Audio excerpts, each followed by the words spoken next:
அன்பான தேவ ஜனங்களுக்கு மீட்பரும் இரட்சகருமான இயேசு கிறிஸ்துவின் இனிய நாமத்தில் நல்வாழ்த்துகள். நீதியை தேடாத புறஜாதியார் தேவ நீதியை அடைந்தது எப்படி என்பதை பற்றி தான் இந்த செய்தியில் நாம் சுவாசிக்கப் போகிறோம். தேவ நீதி என்ன என்றால் என்பதை இந்த செய்தியில் விரிவாக பார்க்க போகிறோம். எந்த நீதியை புறஜாதிகள் தேடாமல் இருந்தார்கள் என்பதையும் இங்கு பார்க்க போகிறோம். இயேசு கிறிஸ்து வாழ்ந்த காலத்திலே நியாயப்பிரமாணத்தின்படி வாழ்ந்த யூதர்கள் தேவ நீதியை அடையாதவர்களாக இருந்தார்கள். இது வேதமே சொல்லுகிறது. ஆனால் இயேசு கிறிஸ்துவை விசுவாசித்து நடந்த புறஜாதிகளாக இருந்த யூதர்கள், கிரேக்கர்களும் அந்நியரும் தேவன் ஆகிய எல்லாருமே, புறஜாதிகள் என்பதற்கு உள்ளாக எல்லாரும் அடங்கிடுவாங்க. எல்லோரும் அவர்கள் ரட்சிப்படைந்தார்கள், நீதி அடைந்தார்கள் என்று வேதம் சொல்லுகிறது. அதைத்தான் நாம் பார்க்க போகிறோம். இன்றைய செய்தியில் இயேசு கிறிஸ்துவை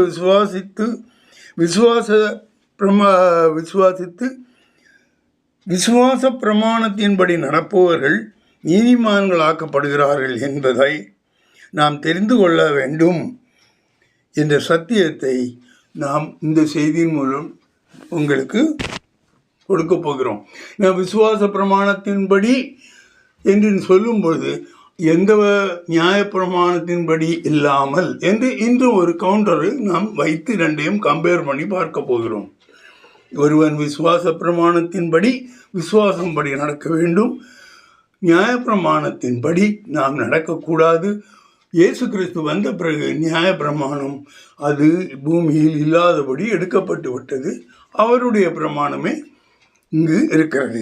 ரோமர் 9:30-33 வரை வாசிப்பீர்களேயானால், இப்படி இருக்க நாம் என்ன சொல்லுவோம்? நீதியை தேடாத புறஜாதியார் நீதியை அடைந்தார்கள், அது விசுவாசத்தினால் ஆகும் நீதியே.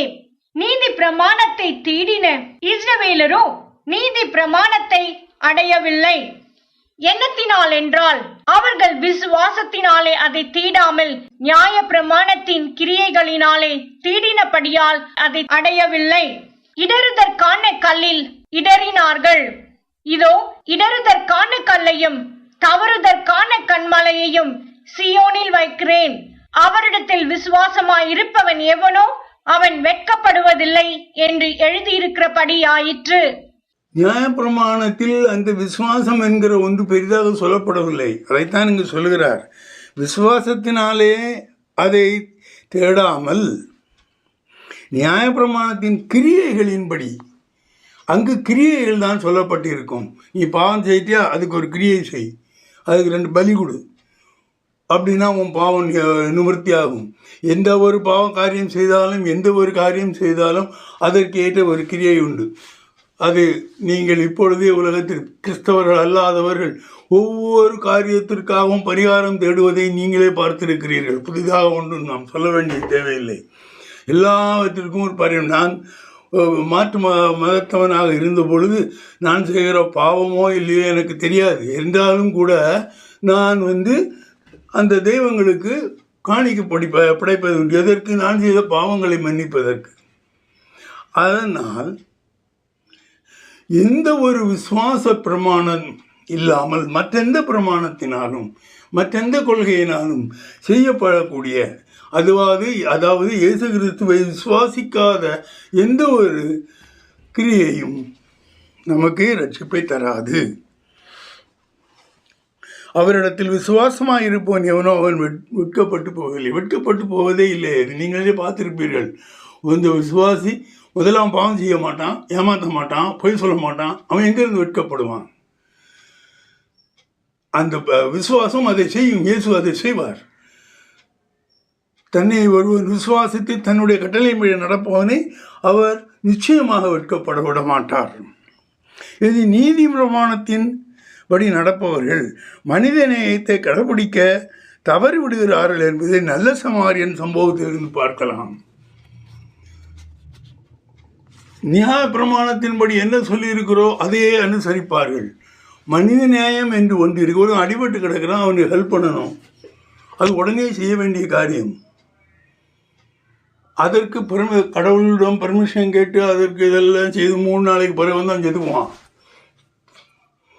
ஆகையினால் நியாயப்பிரமாணத்தை ஸ்ட்ரிக்டாக அனுசரிப்பவர்கள், அதாவது நியாயப்பிரமாணத்திற்கு கூடிய எல்லா கிரியைகளின்படியே செய்யக்கூடியவர்கள் அந்த ஆசீர்வாதத்தை இழந்து போகிறார்கள்.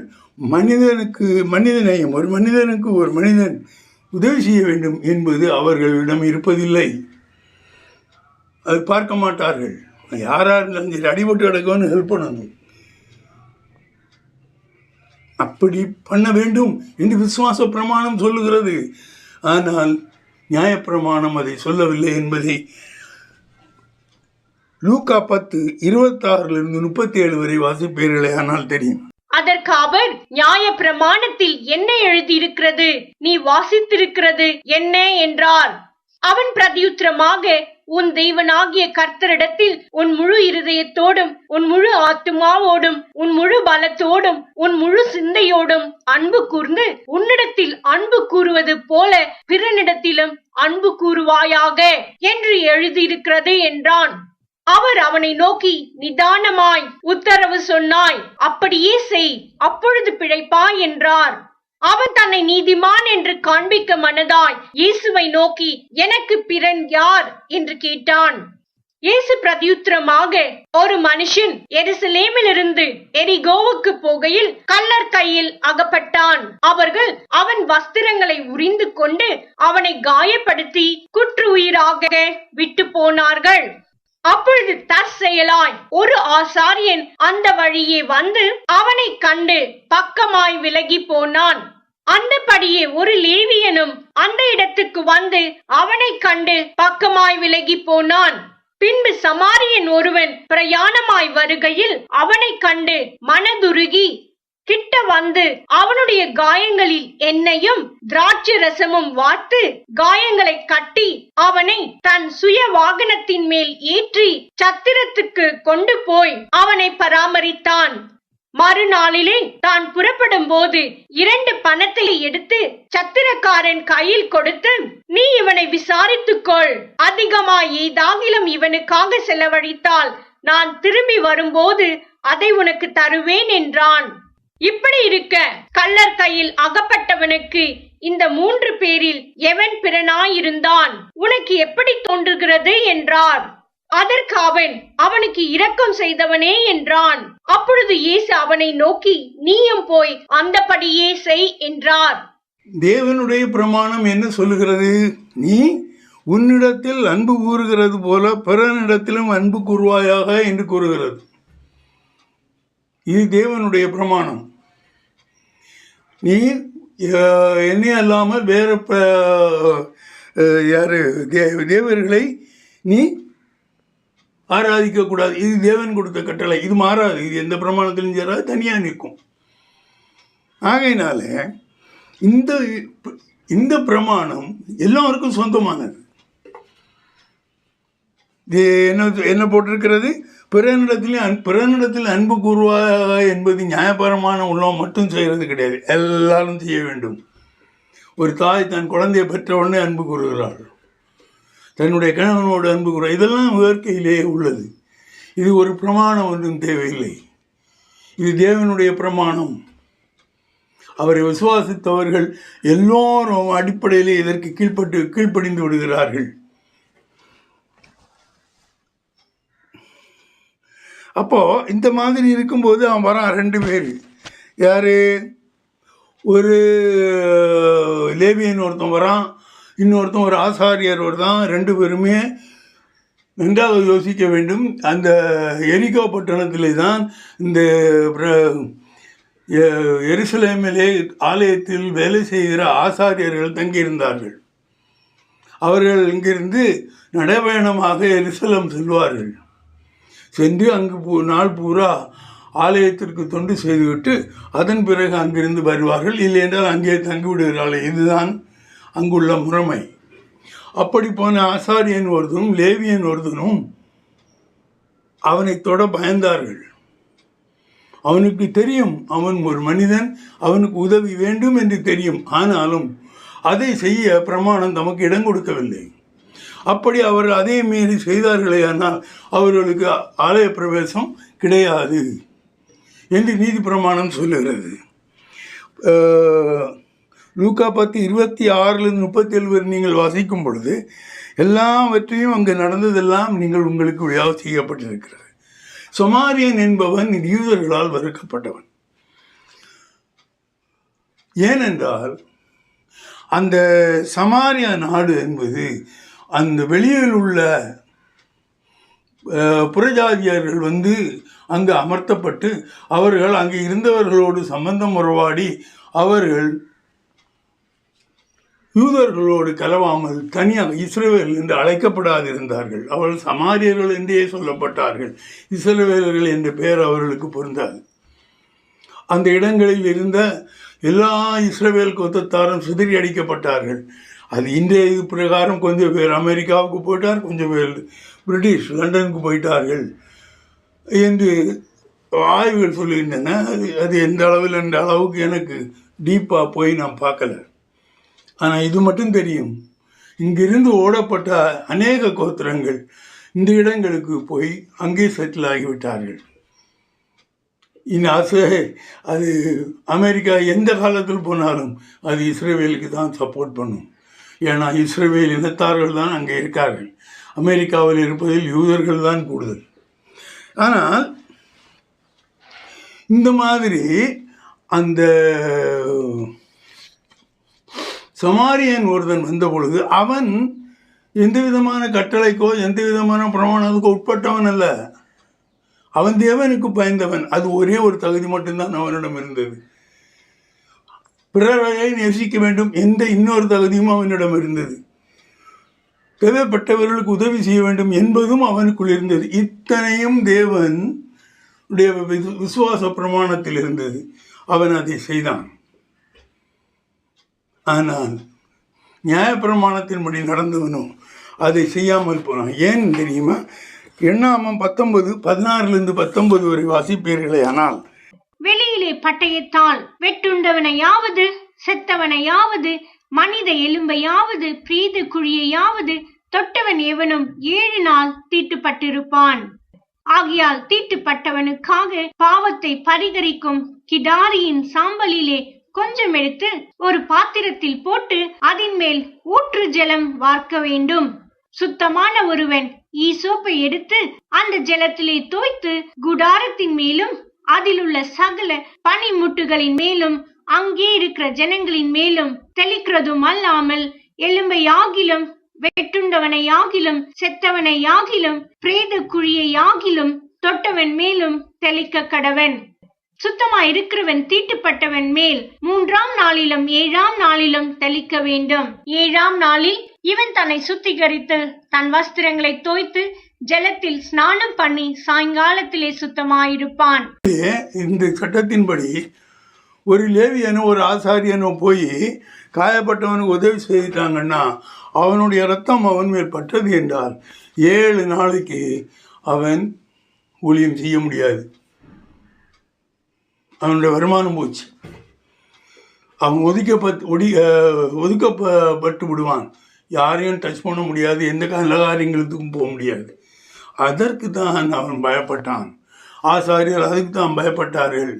அந்த லேவியனும் அதற்கு தான் பயப்பட்டான். எங்கே நம்ம மாட்டிக்குவோமோ ஆலயத்துக்கு உள்ளோட மாட்டான். ஆப்ஷன் போட்டுருவான் டியூட்டியில். நம்ம ஒதுக்கிப்புறமாக வைக்கப்பட்டு இருக்க வேண்டும். இன்றும் நியாயப்பிரமாணத்தையும் அதில் கூறப்பட்டிருக்கும்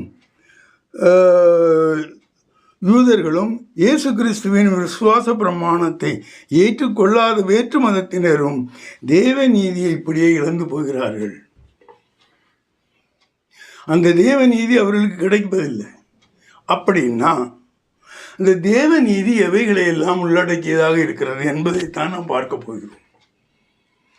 தேவநீதி நாம் பார்க்கும்போது நமக்கே தெரிந்திருக்கும். பிறனுக்கு உதவி செய்ய வேண்டும், எல்லாம் அந்த அவனுக்கு உள்ள காரியங்களை எல்லாம் செய்ய வேண்டும், பிறர்களை மதிக்க வேண்டும்.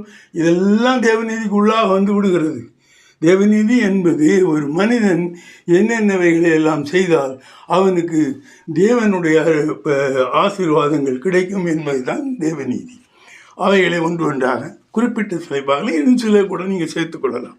ஒன்று, உலகத்தை தேவனுடைய குமாரனை விசுவாசிக்காமல் இருப்பவன் ஆக்கணிக்குள்ளாக தீர்க்கப்படுவான். யார் யார் இயேசு கிறிஸ்து, அது யாரானாலும் சரி, வேதத்தின்படி யாரானாலும் சரி, இயேசு கிறிஸ்துவை விசுவாசிக்காதவன், விசுவாச பிரமாணத்தை கடைபிடிக்காதவன், அவன் ரட்சிக்கப்படுவதில்லை, அவன் நரகத்திற்கு தான் போவான் என்று சொல்லப்பட்டிருக்க. வாசியுங்கள் யோவான் 3:14-20 வரை. சர்வமானது மோசேயினால் வனாந்திரத்திலே உயர்த்தப்பட்டது போல மனுஷகுமாரனும் தன்னை விசுவாசிக்கிறவன் எவனோ அவன் கெட்டு போகாமல் நித்திய ஜீவனை அடையும்படிக்கு உயர்த்தப்பட வேண்டும். தேவன் தம்முடைய ஒரே பேரான குமாரனை விசுவாசிக்கிறவன் எவனோ அவன் கெட்டு போகாமல் நித்திய ஜீவனை அடையும்படிக்கு அவரை தந்தருளி இவ்வளவாய் உலகத்தில் அன்பு கூர்ந்தார்.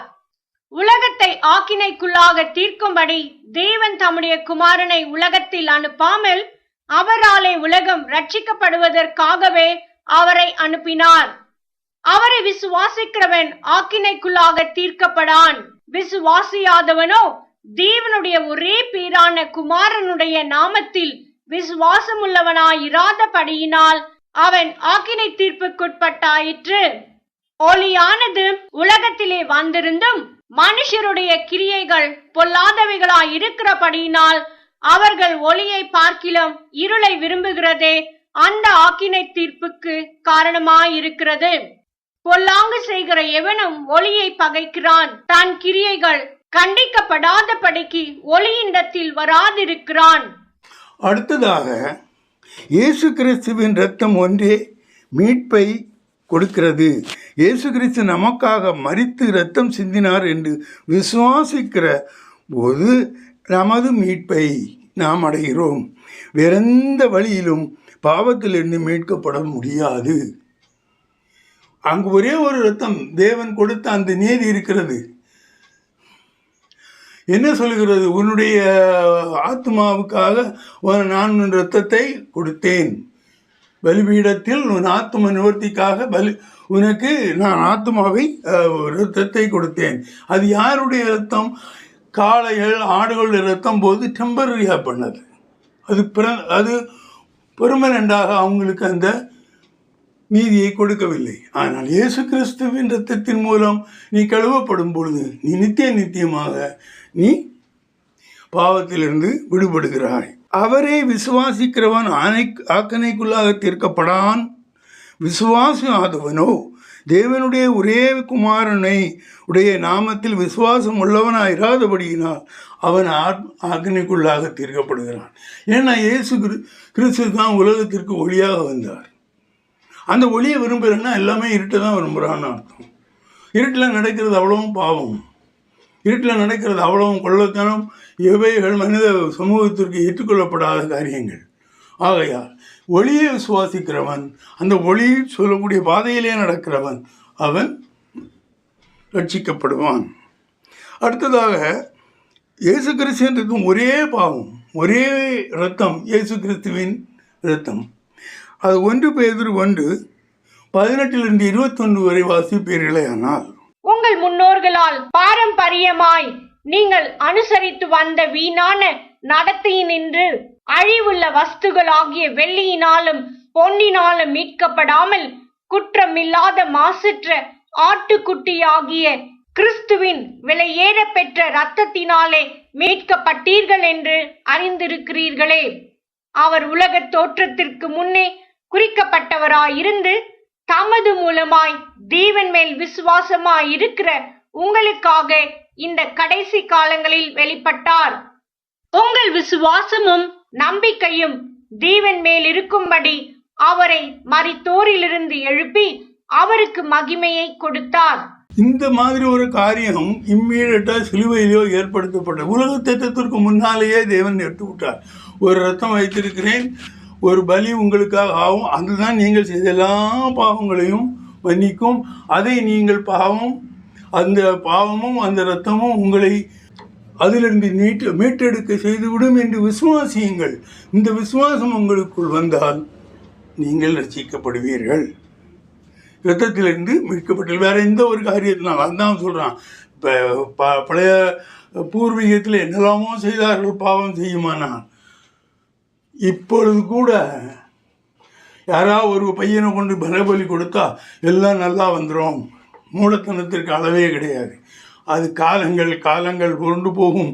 மூடத்தனத்தை நம்பி இருக்கிறவன் அதிலேயே சாவான். இது சாத்தானுடைய விருப்பமான ஒரு காரியம். அதில் நாம் மாட்டிக்கொள்ளக்கூடாது. இனி இயேசு கிறிஸ்து பாவம் செய்யாதிருந்த போதிலும் அவரை விசுவாசிப்பவர்களின் பாவம் போக்க சிலுவையிலே மரித்தார். 1 பேதுரு 2:22-25 வரை. அவர் பாவம் செய்யவில்லை, அவருடைய வாயிலே வஞ்சனை காணப்படவும் இல்லை. அவர் வையப்படும் போது பதில் வையாமலும், பாடுபடும் போது பயமுறுத்தாமலும், நியாயமாய் தீர்ப்பு செய்கிறவருக்கு தம்மை ஒப்புவித்தார். நாம் பாவங்களுக்கு செத்து நீதிக்கு பிழைத்திருக்கும்படிக்கு அவர் தாமே தமது சரீரத்திலே நம்முடைய பாவங்களை சிலுவையின் மேல் சுமந்தார். அவருடைய தழும்புகளால் குணமானீர்கள். சிதறுண்ட ஆடுகளைப் போலிருந்தீர்கள், இப்பொழுதோ உங்கள் ஆத்துமாக்களுக்கு மெய்ப்பெரும் கண்காணியுமானவரிடத்தில் திருப்பப்பட்டிருக்கிறீர்கள். அவர் பாவம் செய்யவில்லை, அவர் வாயில் வஞ்சனையும் இல்லை. அவர் மேல் பாவம் சுமத்தப்பட்டது. அப்படி சுமத்தப்பட்டது நிமித்தம் உங்களுடைய பாவங்கள் மன்னிக்கப்பட்டன. அதை அவர்தானே சுமந்தார். பாவத்தின் நிமித்தமாக அவர் அடிபட்டார், அவர் இரத்தம் சுமந்தார். அந்த இரத்தத்தினாலும் அந்த காயத்தினாலும் நாம் குணமானோம். அவர் என்ன சிலுவையிலே மரித்தார். உங்களுக்கு அந்த சிலுவையில் மரித்த அந்த இரத்தத்தையும் பலியும் அங்கேயே விட்டு சென்றார். இன்றும் உங்கள் கண் முன்னால் சிலுவை தெரியுமானால் சிலுவையை எடுத்து ஒருத்தரும் போட்டிருப்பாங்க. சிலுவை எதுக்கு? சிலுவையிலே இயேசு தெரிய வேண்டும், அவர் சிந்திய இரத்தம் அங்கு தெரிய வேண்டும். இல்லைன்னா சிலுவை போட்டிருக்குது வேஸ்ட். இயேசு கிறிஸ்து உலகத்தால் எல்லாருடைய பாவங்களுக்காக மரித்தார் என்றாலும் அவரை விசுவாசிப்பவர்களுடைய பாவங்கள் மன்னிக்கப்பட்டு அவருக்குள் நிலைத்திருக்கிறது.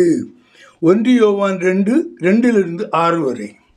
நம்முடைய பாவங்களை நிவர்த்தி செய்கிற கிருபாதார பலி அவரே. நம்முடைய பாவங்களை மாத்திரமல்ல, சர்வ லோகத்தின் பாவங்களையும் நிவர்த்தி செய்கிற பலியாயிருக்கிறார். அவருடைய கற்பனைகளை நாம் கை கொள்ளுகிறவர்களானால் அவரை அறிந்திருக்கிறோம் என்பதை அதனால் அறிவோம்.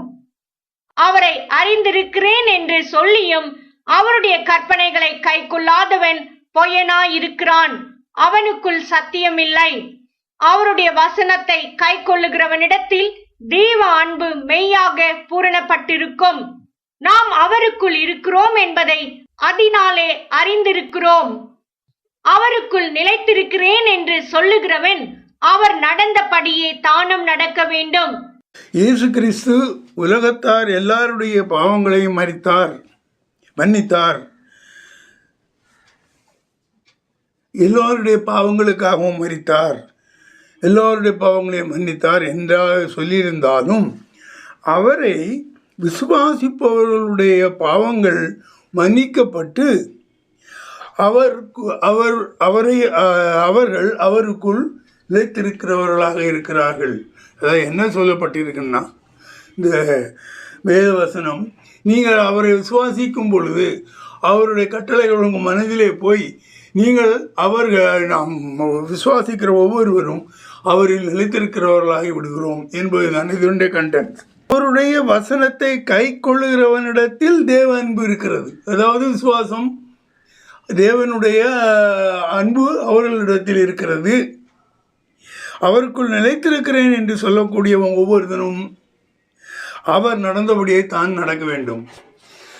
என்ன இந்த வசனம் எல்லாரோட பாவங்களையும் மன்னித்துட்டார் என்றாலும் யார் யார் அவருடைய கட்டளையை எடுத்துக்கொள்கிறார்களோ, அதன்படி நடக்கிறார்களோ, அவர்கள் நினைத்திருக்கிறார்களோ அவர்களுக்கு மட்டுமே அந்த பாவ மன்னிப்பு சொந்தமாகிறது. இயேசு கிறிஸ்துவை இரட்சகராக ஏற்றுக்கொண்டு அவரை விசுவாசித்து நடப்பவர்களை பரிசுத்த ஆவி அவர்களுக்கு கொடுக்கப்படுகிறது. அவர் விசுவாசிகளை சாத்தானின் செயல்பாடுகளுக்கு எதிராக எதிர்த்து நின்று அவர்களை வழிநடத்துகிறார் என்று சொல்லப்பட்டிருக்கிறது. யோவான் 14:15-18 வரை. நீங்கள் என்னிடத்தில் அன்பாயிருந்தால் என் கற்பனைகளை கைக்கொள்ளுங்கள். நான் பிதாவை வேண்டிக் கொள்ளுவேன், அப்பொழுது என்றென்றைக்கும் உங்களுடனே கூட இருக்கும்படிக்கு சத்திய ஆவியாகிய வேறொரு தேற்றரவாளனை அவர் உங்களுக்கு தந்தருளுவார். உலகம் அந்த சத்திய ஆவியானவரை காணாமலும் அறியாமலும் இருக்கிறபடியால் அவரை பெற்றுக்கொள்ள மாட்டாது. அவர் உங்களுடனே வாசம் பண்ணி உங்களுக்குள்ளே இருப்பதால் நீங்கள் அவரை அறிவீர்கள். நான் உங்களை திக்கற்றவர்களாக விடேன், உங்களிடத்தில் வருவேன். இங்கு என்ன சொல்லப்பட்டிருக்கிறது என்றால், அவர் உயிரோடு எழுந்த பொழுது அவருடைய இடம் அங்கு காலியாக இருந்தது. இயேசு கிறிஸ்து ஒவ்வொருடைய விசுவாசிகள் மனதில் இருந்த இடத்திலிருந்து அவர் எடுத்துக்கொள்ளப்பட்ட பொழுது அங்கு ஆவியானவர் கொடுக்கப்பட்டு, எப்படி இயேசுவானவர் உங்களை வழிநடத்தினாரோ அதே மாதிரி ஆவியானவர் இயேசுவானவரிடம் கேட்டு அதன்படி அவர் உங்களை வழிநடத்துகிறார் என்று வேதம் சொல்லுகிறது. இனி விசுவாசிகள் ஒவ்வொருவரும் ஆவியானவர் தங்கும் ஆலயமாக இருக்கிறார்கள். 1 கொரிந்தியர் 2:3-16 நீங்கள் தேவனுடைய ஆலயமாய் இருக்கிறீர்கள் என்றும் தேவனுடைய ஆவி உங்களில் வாசமாய் இருக்கிறார் என்றும் அறியாதிருக்கிறீர்களா? ஒருவன் தேவனுடைய ஆலயத்தை கெடுத்தால் அவனை தேவன் கெடுப்பார். தேவனுடைய ஆலயம் பரிசுத்தமாய் இருக்கிறது, நீங்களே அந்த ஆலயம். இதிலிருந்தே தெரிகிறது, நாம் ஒவ்வொருவருக்குள்ளும் ஆவியானவர் வாசம் செய்கிறார். ஆகவே நாம் ஆலயமாக இருக்கிறோம். விசுவாசிகள் விசுவாசிகள் என்றல்லாமல் ஒவ்வொருவரும் ஒரு தரம் மரிப்பதும் பின்பு நியாய தீர்ப்பு அடைவதும் மனுஷனுக்கு நியமிக்கப்பட்டிருக்கிறது. இதெல்லாம் தேவநீதிக்குள் அடக்கம். அவைகளை ஒன்றாக நான் சொல்லி வருகிறேன். எபிரேயர் 9:27-28. அன்றியும் ஒரே தரம் மரிப்பதும் பின்பு நியாய தீர்ப்பு அடைவதும் மனுஷருக்கு நியமிக்கப்பட்டிருக்கிறபடியே கிறிஸ்துவும் அநேகருடைய பாவங்களை சுமந்து தீர்க்கும்படிக்கு ஒரே தரம் பலியிடப்பட்டு தமக்காக காத்து கொண்டிருக்கிறவர்களுக்கு ரட்சிப்பை அருளும்படி 2ஆம் தரம் பாவம் இல்லாமல் தரிசனமாவார். தெளிவாக சொல்லப்பட்டிருக்கும். 2ஆம் வருகை என்பவர் அவர் வரும்பொழுது அவர் தேவனாக வருகிறார். முதலாக அவர் வந்த பொழுது மனிதனாக வந்தார், பூமியிலே மனிதனாக ஜீவித்தார், மரணமடைந்தார், அதன் பிறகு அடக்கம் செய்யப்பட்டார். அதன் பிறகு அவருக்கு நியாய தீர்ப்பு நடந்து அவர் தேவனுடைய வலது பாரசத்தில் இருக்கும் பொழுது அவர் எல்லா பாவங்களும் விட்டு தெய்வத்தன்மையை அடைந்து கொண்டார். இனி இயேசு கிறிஸ்து பிதாவினிடத்திற்கு போனபடியால் அவரை விசுவாசிக்கிறவன் பூமியில் அவர் செய்த கிரியைகளைப் போலவும் அதைவிட பெரிய காரியங்களையும் செய்வான் என்று சொல்லியிருக்கிறது. இங்கே என்ன சொல்ல போகிறோம் என்றால், இயேசு கிறிஸ்து பூமியில் இருக்கும்போது அநேக கிரியைகளை செய்தார். ஆனால் அவரை உண்மையாக விசுவாசிக்கிறவர்கள் அவர் செய்த காரியங்களை மட்டுமல்ல, அது அவர் செய்த காரியங்கள் பாவங்களை மன்னிப்பது, வியாதிகளை குணமாக்குறது, இந்த மாதிரிப்பட்ட காரியங்களை அல்லாமல் அதை விடவும் பெரிய காரியங்களை செய்வார். இதை அப்படி செய்தாரா என்பது நான் ஒரு செய்தியில் விளக்கமாக சொல்லியிருக்கிறேன். திரும்ப ஒரே ஒரு காரியத்தை மட்டும் சொல்லுகிறேன். எப்படி அவர் மரித்தவர்களை உயிரோடு எழுப்பினார், அது மிகப்பெரிய காரியம். அதை அப்போஸ்தலனாகிய பேதுரு இயேசு மரித்து உயிர்த்தெழுந்ததற்கு பிறகு அவர் செய்தார். இதை அப்போஸ்தலர் 9:36-42 வாசிப்பீர்களே, ஆனால் அறியலாம். யோப்பா பட்டணத்தில் கிரேக்கு பாஷையிலே தொற்கால் என்று அர்த்தம் கொள்ளும் தபித்தாள் என்னும் பேருடைய ஒரு சிஷி இருந்தாள். அவள் நற்கிரியைகளையும் தர்மங்களையும் மிகுதியாய் செய்து கொண்டு வந்தாள். அந்நாட்களில் அவள் வியாதிப்பட்டு மரணமடைந்தாள். அவளை குளிப்பாட்டி மேல் வீட்டிலே கிடத்தி வைத்தார்கள். யோப்பா பட்டணம் லித்தா ஊருக்கு சமீபமான படியினாலே பேதுரு அவ்விடத்தில் இருக்கிறான் என்று சீஷர்கள் கேள்விப்பட்டு தாமதமில்லாமல் தங்களிடத்தில் வர வேண்டும் என்று சொல்லும்படி 2 மனுஷரை அவனிடத்திற்கு அனுப்பினார்கள். பேதுரு எழுந்து அவர்களுடனே கூட போனான். அவன் போய் சேர்ந்த பொழுது அவர்கள் அவனை மேல் வீட்டுக்கு அழைத்துக் கொண்டு போனார்கள். அப்பொழுது விதவைகள் எல்லாரும் அழுது தொற்கால் தங்களுடனே கூட இருக்கையில் செய்திருந்த அங்கிகளையும் வஸ்திரங்களையும் காண்பித்து அவனை சூழ்ந்து நின்றார்கள். பேதுரு எல்லாரையும் வெளியே போக செய்து முழங்காற்படியிட்டு ஜெபம் பண்ணி பிரேதத்தின் புறம்பாய் திரும்பி, தபித்தாளே எழுந்திரு என்றான். அப்பொழுது அவள் தன் கண்களை திறந்து பேதுருவை பார்த்து உட்கார்ந்தாள். அவன் அவளுக்கு கை கொடுத்து அவளை எழுந்திருக்க பண்ணி பரிசுத்தவான்களையும் விதவைகளையும் அழைத்து அவளை உயிருள்ளவளாக அவர்களுக்கு முன் நிறுத்தினான். இது யோப்பா பட்டணம் எங்கும் தெரிய வந்தது. அப்பொழுது அநேகர் கர்த்தரிடத்தில் விசுவாசம் உள்ளவர்களானார்கள். அவன் எவ்வளவு தூரம் இயேசுவை நம்பியிருப்பான், எவ்வளவு தூரம் இயேசுவை விசுவாசித்திருப்பான். மரித்து கிடக்கும் ஒரு சீஷியை உயிரோடு எழுப்புவதற்கு அவன் ஜெபித்த பொழுது தேவன் அவருக்கு அவன் கேட்டதை கொடுத்தார் என்றால் அதுதான் அந்த விசுவாசத்தின் சக்தி. இனி இயேசு கிறிஸ்து விசுவாசித்து அவரை தன் இரட்சகராக ஏற்றுக்கொண்டவர்கள் தேவனுடைய புத்திரராகிறார்கள். தேவனுடைய புத்திரராகனா அவர்களுக்கு மனித ரீதியான எந்த சம்பந்தமும் கிடையாது. அவர்கள் இயேசு கிறிஸ்துவினுடைய கொள்கையின்படியும் அவர் சொன்னவைகளையே கேட்டு நடப்பவர்களாக, அவர்களுக்கு பிதாவும் இயேசு தான், அம்மாவும் இயேசு கிறிஸ்து தான். அவருடைய எல்லா சிந்தையும் இயேசு கிறிஸ்துவனுடையாக இருக்கும். வாசியுங்கள் யோவான் 1:12-13 வரை. அவருடைய நாமத்தின் மேல் விசுவாசம் உள்ளவர்களாய் அவரை ஏற்றுக்கொண்டவர்கள் எத்தனை பேர்களோ அத்தனை பேர்களும் தேவனுடைய பிள்ளைகள் ஆகும்படி அவர்களுக்கு அதிகாரம் கொடுத்தார். அவர்கள் இரத்தத்தினால் ஆவது, மாம்ச சித்தத்தினால் ஆவது, புருஷனுடைய சித்தத்தினால் ஆவது பிறவாமல் தேவனாலே பிறந்தவர்கள்.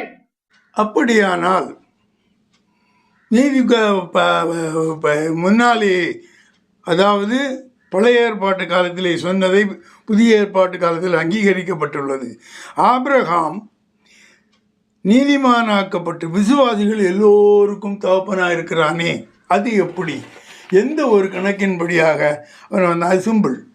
நீங்கள் ரோமர் 4:17-25 வரை வாசிப்பீர்களேயானால், அநேக ஜாதிகளுக்கு உன்னை தகப்பனாக ஏற்படுத்தினேன் என்று எழுதியிருக்கிறபடி அவன் தான் விசுவாசித்தவருமாய் மரித்தோரை உயிர்ப்பித்து இல்லாதவைகளை இருக்கிறவைகள் போல அழைக்கிறவருமாய் இருக்கிற தேவனுக்கு முன்பாக நம்மெல்லோருக்கும் தகப்பனானான். உன் சன்னதி இவ்வளவா இருக்கும் என்று சொல்லப்பட்டபடியே தான் அநேக ஜாதிகளுக்கு தகப்பனாவதை நம்புகிறதற்கு ஏதுவில்லாதிருந்தும் அதை நம்பிக்கையோடே விசுவாசித்தான். அவன் விசுவாசத்திலே பலவீனமா இருக்கவில்லை. அவன் ஏறக்குறைய 100 வயதுள்ளவனாய் இருக்கும்போது தன் சரீரம் செத்து போனதையும் சாராளுடைய கற்பம் செத்து போனதையும் எண்ணாதிருந்தான். தேவனுடைய வாக்குத்தத்தத்தை குறித்து அவன் அவிசுவாசமாய் சந்தேகப்படாமல் தேவன் வாக்குத்தத்தம் பண்ணினதை நிறைவேற்ற வல்லவராய் இருக்கிறார் என்று முழு நிச்சயமாய் நம்பி தேவனை மகிமைப்படுத்தி விசுவாசத்தில் வல்லவனானான். ஆகையால் அது அவனுக்கு நீதியாக எண்ணப்பட்டது. அது அவனுக்கு நீதியாக எண்ணப்பட்டது என்பது அவனுக்காக மாத்திரமல்ல, நமக்காகவும் எழுதப்பட்டிருக்கிறது. நம்முடைய கர்த்தராகிய இயேசுவை மரித்தோரிலிருந்து எழுப்பினவரை விசுவாசிக்கிற நமக்கும் அப்படியே எண்ணப்படும். அவர் நம்முடைய பாவங்களுக்காக ஒப்பு கொடுக்கப்பட்டும் நாம் நீதிமான்களாக்கப்படுவதற்காக எழுப்பப்பட்டும் இருக்கிறார். அவனுடைய விசுவாசத்தை பாருங்கள். அவன் எந்தவித ஒரு உதவியும் இல்லாமல் இருக்கிறான். அவனுக்கு வயதாகிவிட்டது. அவனுடைய மனைவிக்கு கர்ப்பம் செத்து போய்விட்டது.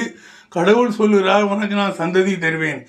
அவனை ஆபிரகாமை அழைத்த போதே சந்ததி இல்லாமல் இருந்ததினால தான் அழைத்தார். அவராகவே ஒரு சந்ததியை அவன் மூலமாக உருவாக்க வேண்டும் என்ற ஒரு எண்ணத்தில் தான் அவன் வரவேற்கப்பட்டான். அந்த சந்ததியை நான் உனக்கு தருவேன் என்கிறார்.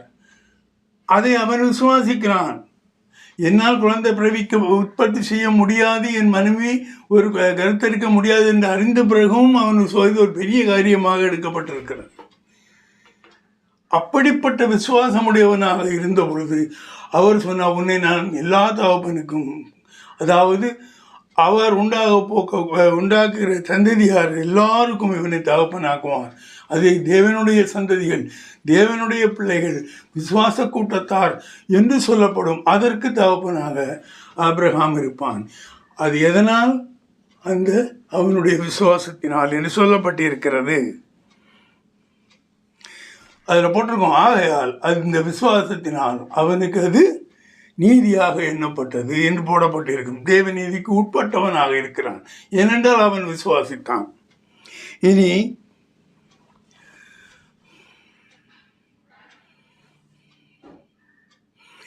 இன்றும் தன்னைத்தானே கிறிஸ்தவர்கள் என்று மெச்சிக்கொள்ளும் அநேகர் கிறிஸ்துவினால் எந்த அங்கீகாரம் பெறாமல் உலகத்துக்கு ஏற்றுவாறு வாழ்க்கையை வாழ்ந்து கொண்டிருக்கிறார்கள். கிறிஸ்தவனாக தன்னை மாற்றிக்கொண்ட ஒவ்வொருவரும் கிறிஸ்துவின் மீது நம்பிக்கை வைத்து விசுவாசம் உள்ளவர்களாயும் ஆவியின் கனிகளை வெளிப்படுத்துபவர்களாகவும் உள்ள கிரியை செய்ய வேண்டும். ஆவியின் கனி என்னங்கிறது கலாத்தியர் கொடுத்தது 5ஆம் அதிகாரத்தில் கொடுக்கப்பட்டிருக்கிறது. விசுவாசம், அன்பு, பொறுமை, தாழ்மை, சகோதரத்துவம், இச்சையடக்கம் போன்ற நற்கிரியைகளை செய்தவர்களாக இருக்க வேண்டும். இதுதான் அவருடைய ஊழியத்தின் கனிகள். இவைகளை அவர்கள் வெளிப்படுத்த வேண்டும். ஊழியக்காரனாக இருக்கணும்னு இருக்கா என்றால் அர்த்தமல்ல. அவனிடமிருந்து அன்பு வர வேண்டும், அவனிடமிருந்து தாழ்மை இருக்க வேண்டும், சகோதர சிநேகம் இருக்க வேண்டும், இச்சையில் அவனை அண்டாதிருக்கும்படி இருக்க வேண்டும். இந்த மாதிரி ஒருத்தன் இருப்பானால் அவன் தேவநீதிக்கு உட்பட்டவனாக, தேவநீதிக்கு வெளிப்பட்டிருக்கக்கூடிய எல்லா ஆசீர்வாதங்களையும் அவன் பெற்றுக்கொள்வான். அன்பான பிதாவே, மீட்பர் இரட்சகருமான இயேசு கிறிஸ்துவே, அன்றாடம் வழி நடத்தும் ஆவியானவரே, இன்று உம்முடைய இந்த தேவநீதியை பற்றி வேதத்தில் சொல்லப்பட்டிருக்குள்ள விளக்கத்தையும் இவையெல்லாம் தேவநீதி என்று கருதப்படுகிறது என்பதையும் உமது பிள்ளைகளுக்கு சொன்னேன். ஒவ்வொருவரும் அவர்கள் கிரியைகளை மாற்றி, அவர்கள் நடக்கிற முறைகளை மாற்றி தேவநீதிக்கு உட்பட்டவர்களாக நடந்து ஆபிரகாமை போன்ற ஆசீர்வாதத்தை அவர்கள் பெற்றுக்கொள்ள வேண்டும். இதை நீ செய்ய போவதற்காக கோடான கோடி சோசனம். அன்பான பிதாவே, ஆமென்.